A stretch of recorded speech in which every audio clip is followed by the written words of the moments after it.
Retrouvez toute l'actualité du foot régional, le débrief avec Radio VFM et Foot Normand. Le débrief par Radio VFM et Foot Normand, deuxième partie à suivre. Bonjour à vous si vous nous rejoignez en cours de route. Notre 16e épisode de la saison est un peu spécial puisqu'il est centré sur la Coupe Gambardella, terrain de jeu privilégié des U18 de France et de Navarre. Une compétition où Caen, Le Havre et Avranches seront tous les trois encore en lice lors des huitièmes de finale qui se tiendront dimanche prochain. On a parlé de Malherbe en première partie, on évoque désormais le hack avec mon camarade du jour, Mathieu Billot, la tête pensante de Foot Normand, est toujours présent au studio. Salut à toi Mathieu. Salut Aurélien, salut à tous. Le débrief, l'émission sur toute l'actualité du foot régional avec Radio VFM et le Foot Normand. Dimanche prochain, les U18 du Havre se rendront à Lyon-la-Duchère, au Stade Balmont, pour disputer leur huitième de finale de Coupe Gambardella. Pour aborder ce déplacement, nous avons le plaisir d'accueillir l'entraîneur de la jeunesse ciel et marine, directeur du centre de formation du HAC et coach de l'équipe des U19 nationaux du club doyen, François Rodriguez. Bonjour. Oui, bonjour. Merci d'être avec nous, François. On prend directement la température auprès de vous.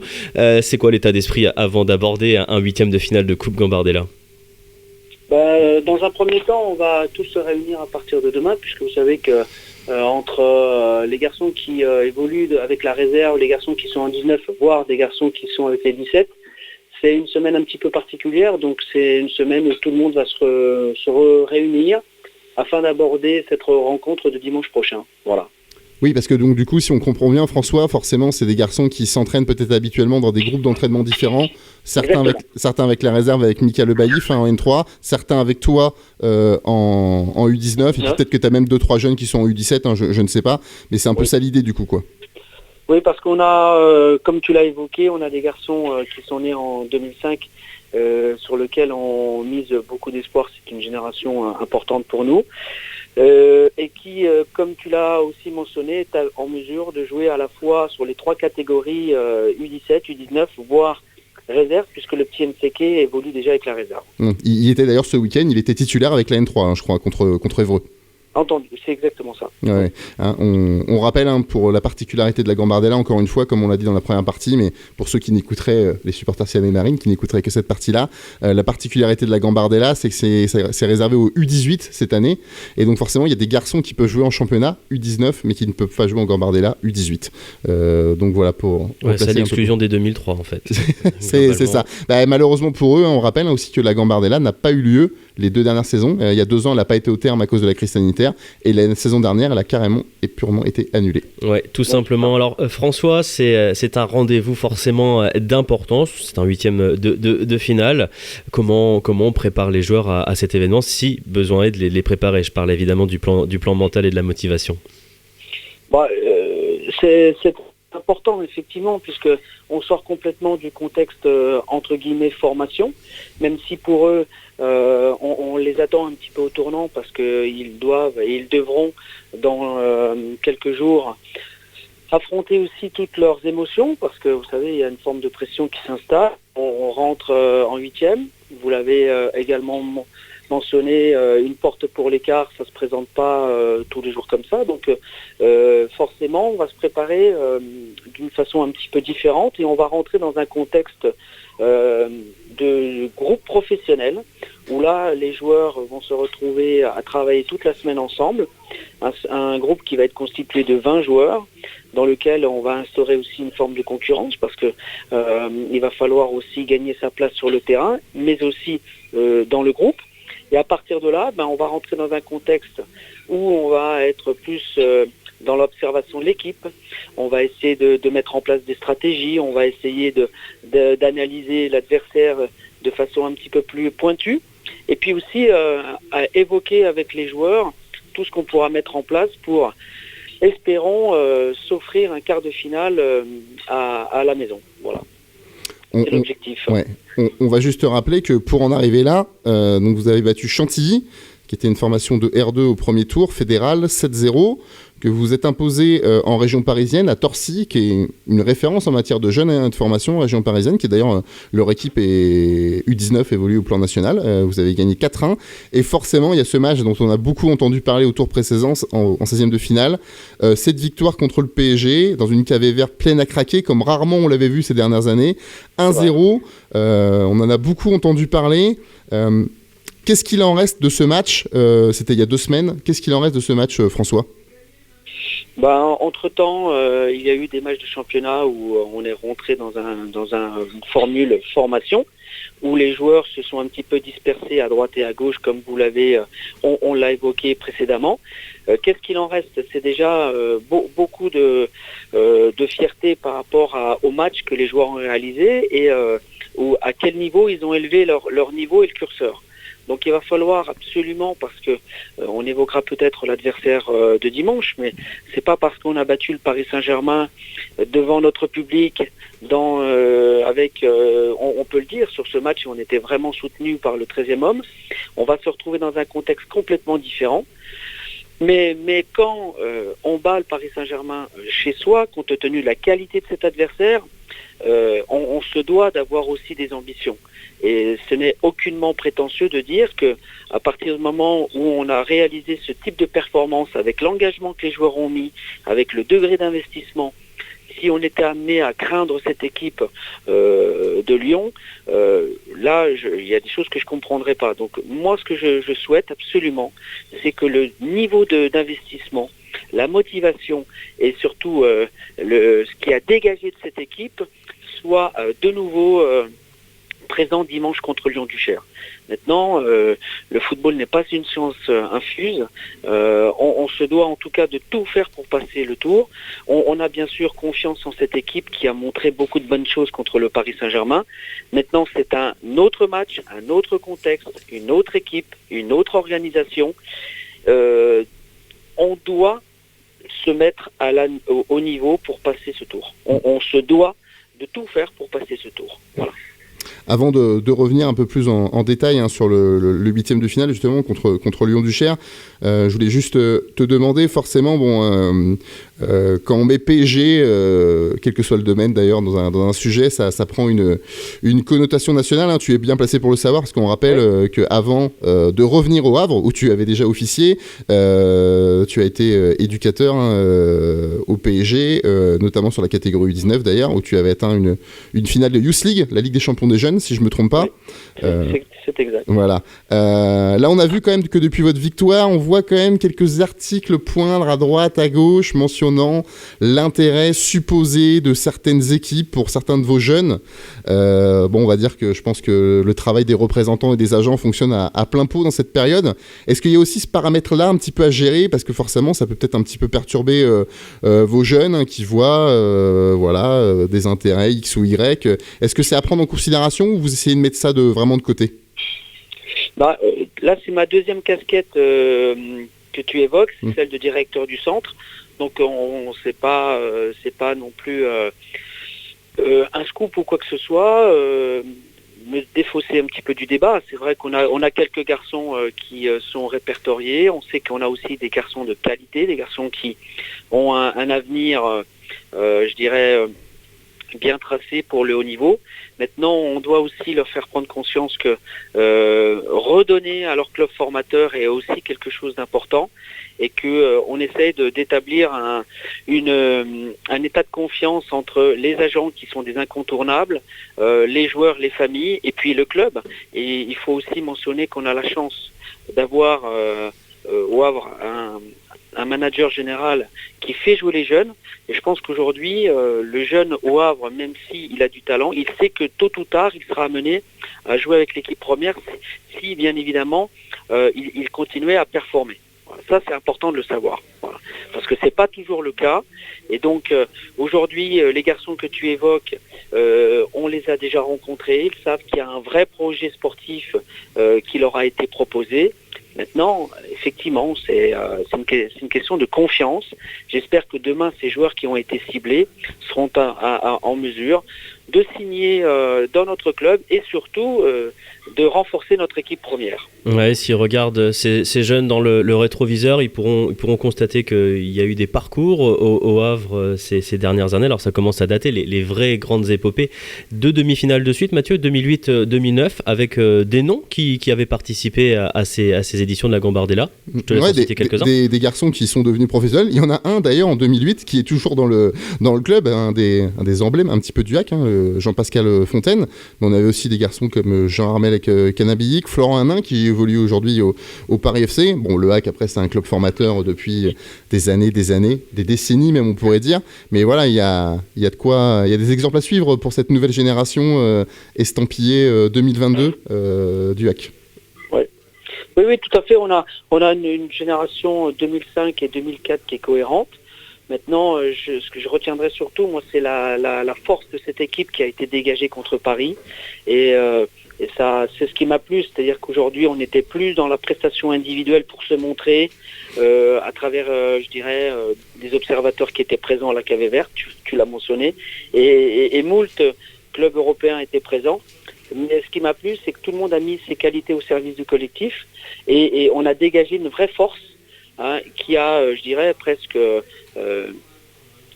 mérité sa qualification contre Paris parce que on a été d'une telle intensité de la première à la 90e minute que même, bon, tu l'as mentionné, j'ai travaillé à Paris, je connais encore un petit peu de monde et ils étaient aussi très, très surpris de l'intensité imposée à leurs joueurs. Voilà. Alors entre le 16e de finale contre le PSG, le 8e de finale qui s'annonce contre Lyon-la-Duchère, c'est un petit peu 2 salles, 2 ambiances.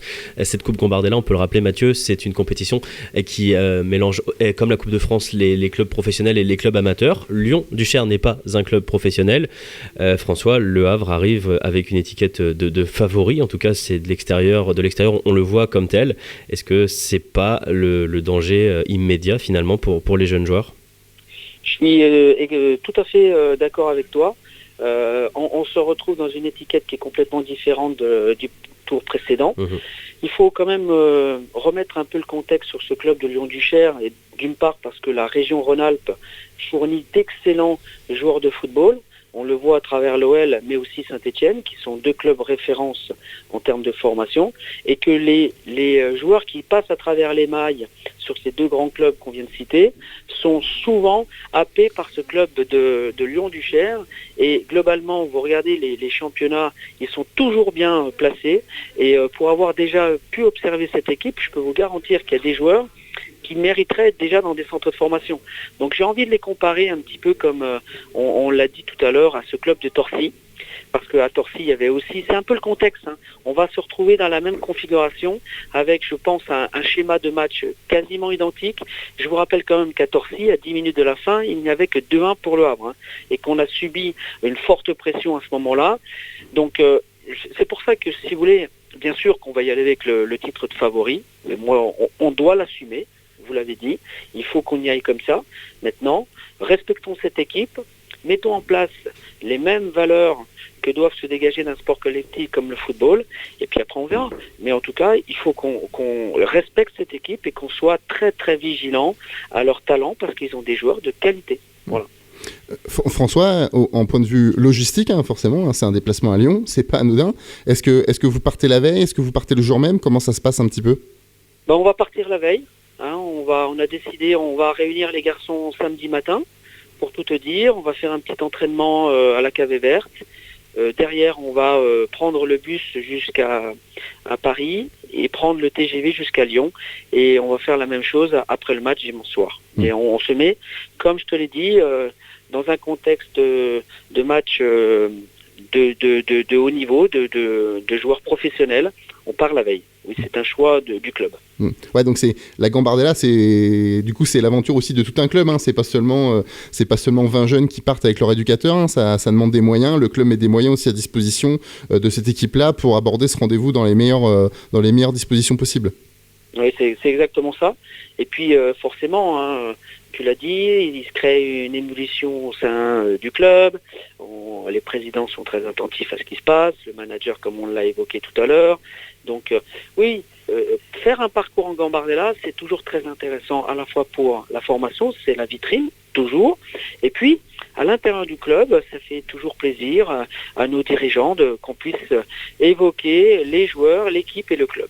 Alors oui François, c'est la vitrine et le sujet que je vais aborder, je sais qu'on l'a déjà évoqué ensemble, c'est aussi l'occasion pour vous éducateurs de voir où en sont vos joueurs sur la gestion émotionnelle de certains grands rendez-vous, certains matchs importants, à qui tout double.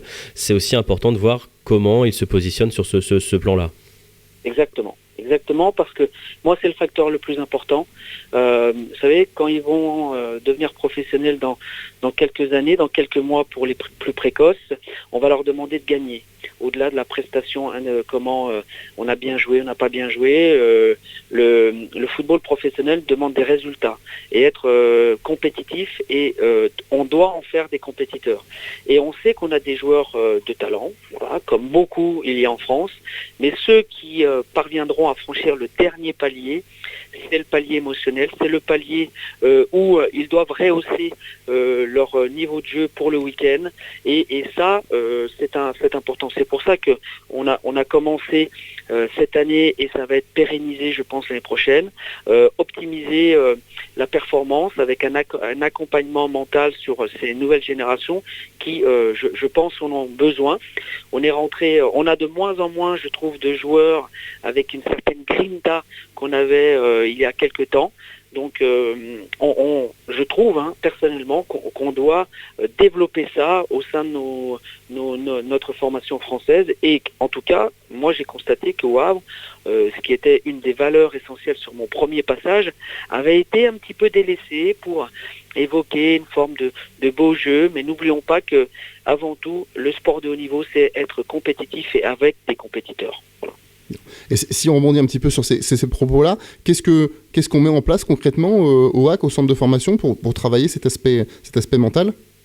Alors, écoute, on a, comme je te l'ai dit tout à l'heure, on s'est doté d'un préparateur mental, voilà, qui vient observer ce qui se passe dans les séances, qui vient observer les comportements des uns et des autres à travers des jeux à l'entraînement, et c'est dès l'entraînement qu'on doit développer ça sur des jeux, des exercices, mais tout un process.